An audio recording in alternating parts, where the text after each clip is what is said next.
Cord for those YouTube people. So let's do a little bit of this body mind centering. Did we?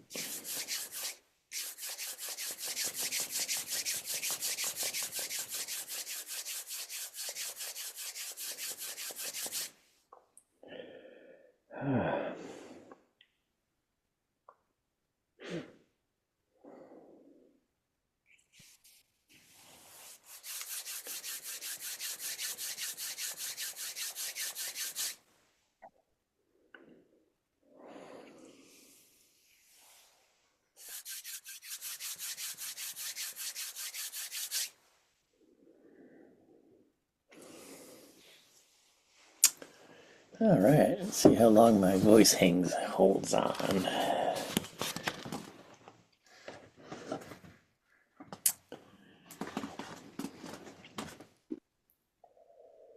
Do you need your glasses? Good question. What? Yeah, I do. Actually, I do today. This is a poem I wrote a long time ago, and I just put it in my new book because I found it somewhere. Poetry. When all the technology is sparking and smoking in the junkyards, a little girl will be scratching the ground with a stick. Poetry survives. Pictures on a smoky cave wall. Words breathed into the wind. A time before progress. We lived like birds, flying in our imagination, unfettered by logic, and science was metaphor.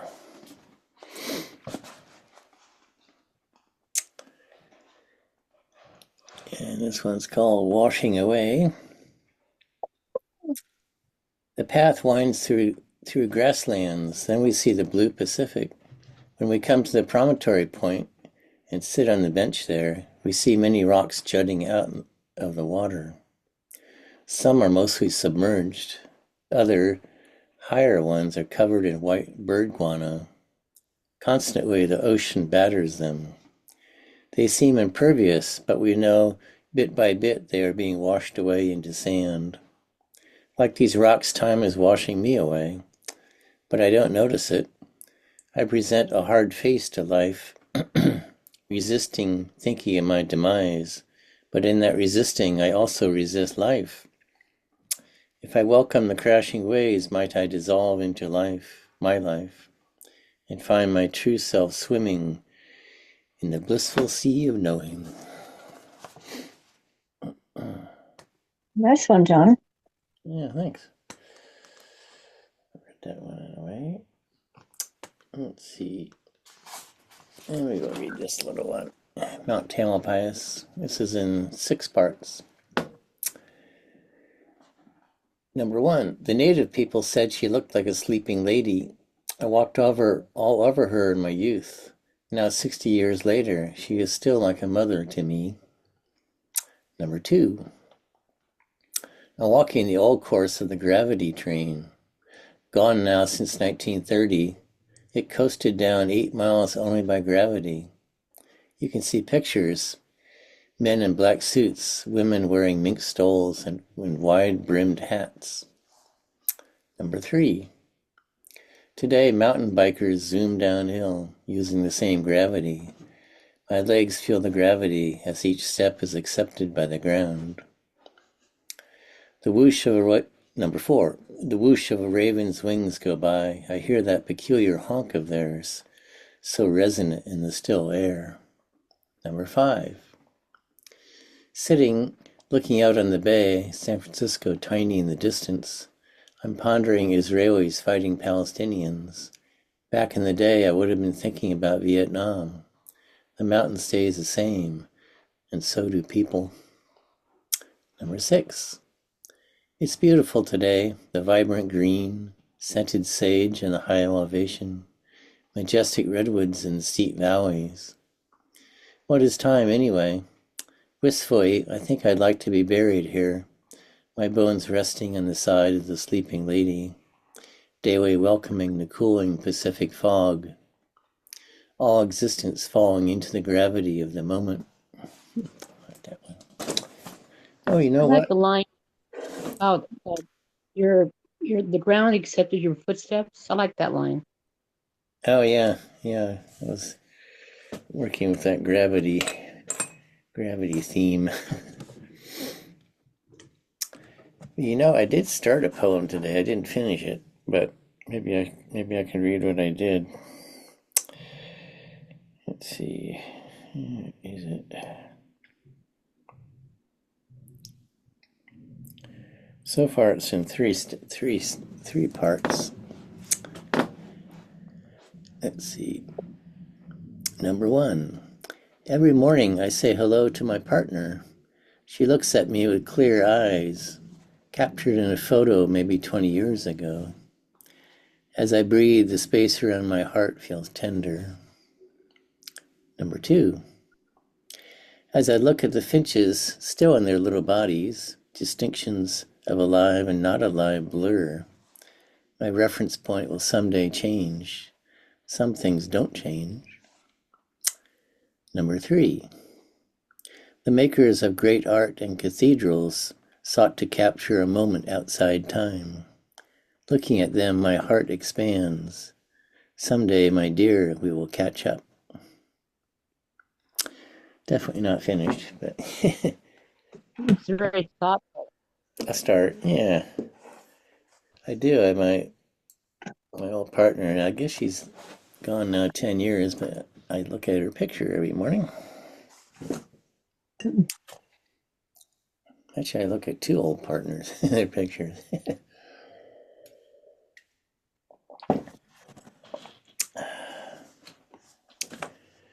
Let's see. Glenda, you sent me a very nice poem. Let's see.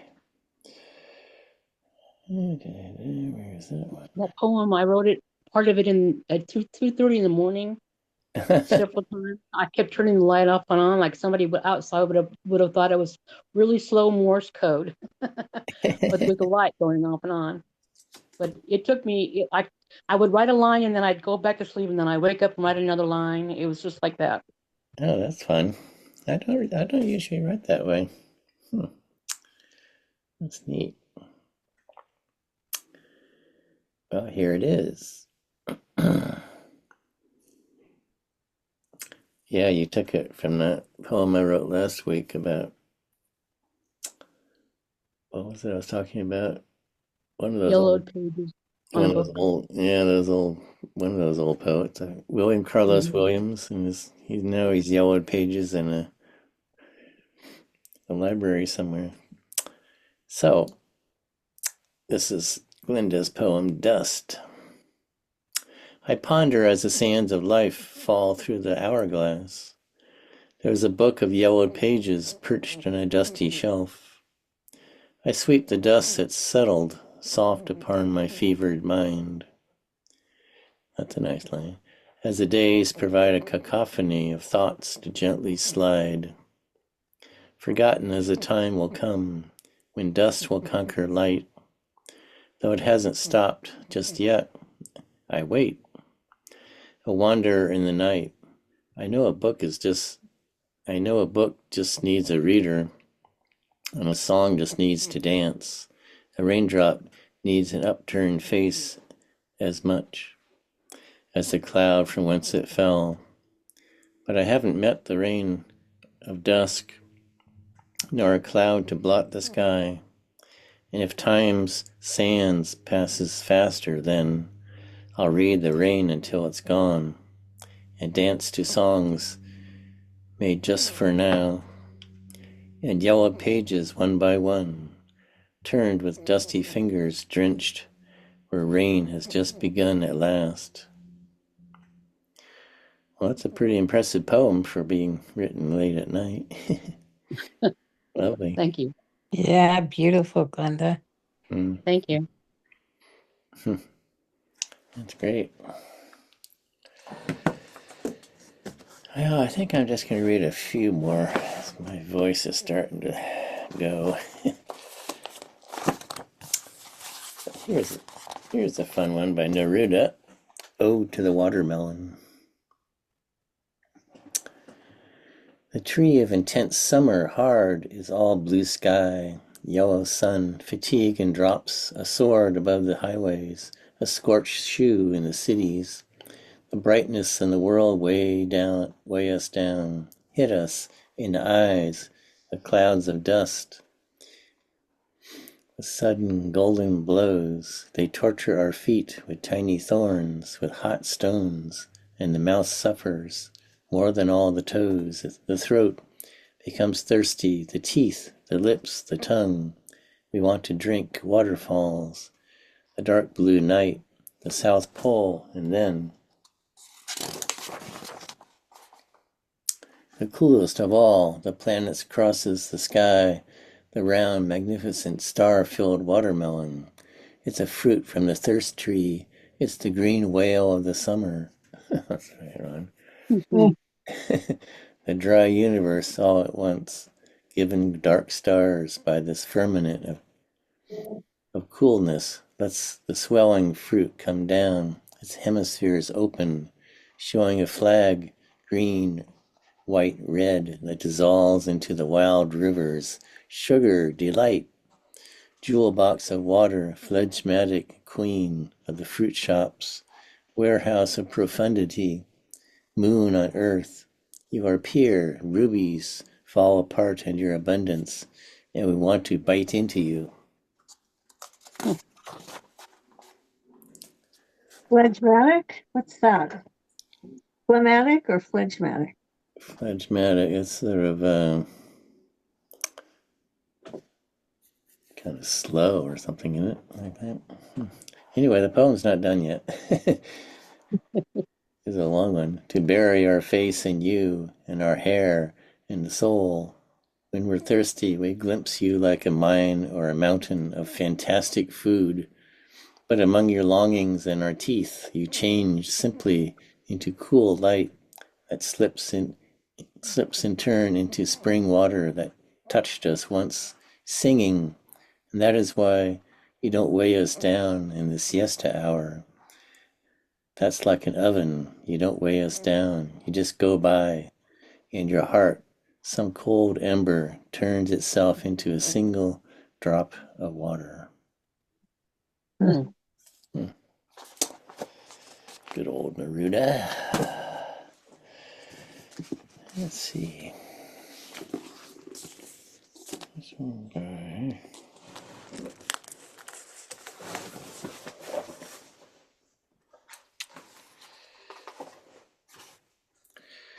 by Jane Kenyon.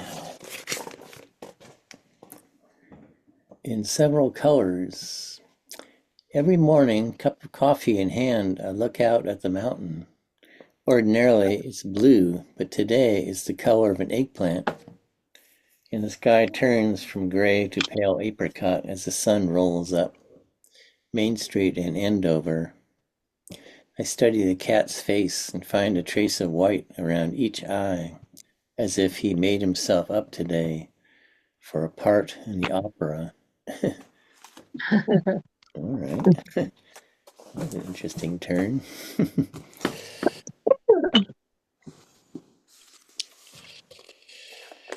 And here's one by William Stafford. Okay. Lit instructor. Day after day up there beating my wings with all the softness truth requires. I feel them shrug whenever I pause. They clasp my voice among tentative things.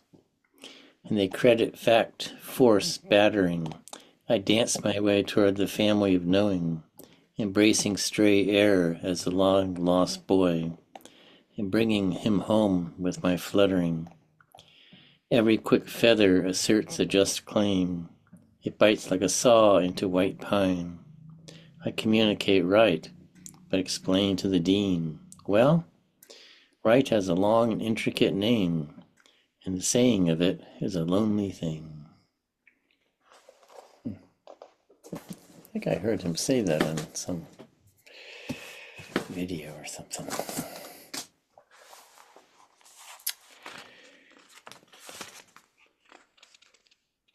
Here's a little one by Kabir. I know the sound of the ecstatic flute, but I don't know whose flute it is. A lamp burns and has neither wick nor oil. A lily pad blossoms and is not attached to the bottom. When one flower opens, ordinarily dozens open. The moon bird's head is filled with nothing but thoughts of the moon. And when the next rain will come is all that the rain bird thinks of. Who is it we spend our entire life loving?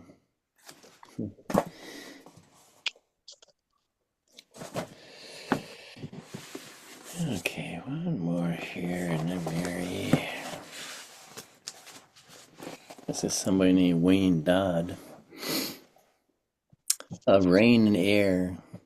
All day I have been closed up inside rooms, speaking of trivial matters.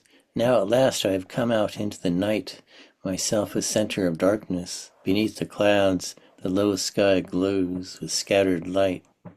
I can hardly think this is happening. Here in this bright absence of day, I feel myself opening out with contentment. All around me the soft rain is whispering of thousands of feet of air, invisible above us. Interesting. I'm going to read a couple of Marys, and then I'm going to have to cut it a little short tonight. Yeah, you need to go drink some tea and some honey. Yeah, or do something. I don't know.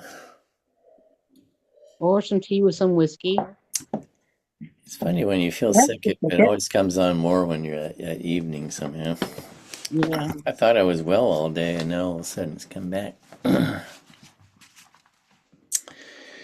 Well, let's read this. Oh, that's a long one. I want to read that. I don't want such a long one. Let's see. That's what long poems. What are you doing? The Gift. After the wind-bruised sea furrowed itself back into the folds of blue, I found in the black rack, W-R-A-C-K, a shell called the Neptune, tawny and white, spherical with a tail, and a tower, and a dark door, and all of it no larger than my fist. It looked, you might say, very expensive. I thought of its travels in the Atlantic's wind-pounded bowl and wondered that it was still intact. Ah, yes, there was the door that held only the eventual, inevitable emptiness. There's that, there's always that. Still what a house to leave behind. I held it like the wisest of books and imagined its travels toward my hand. And now your hand. And one more.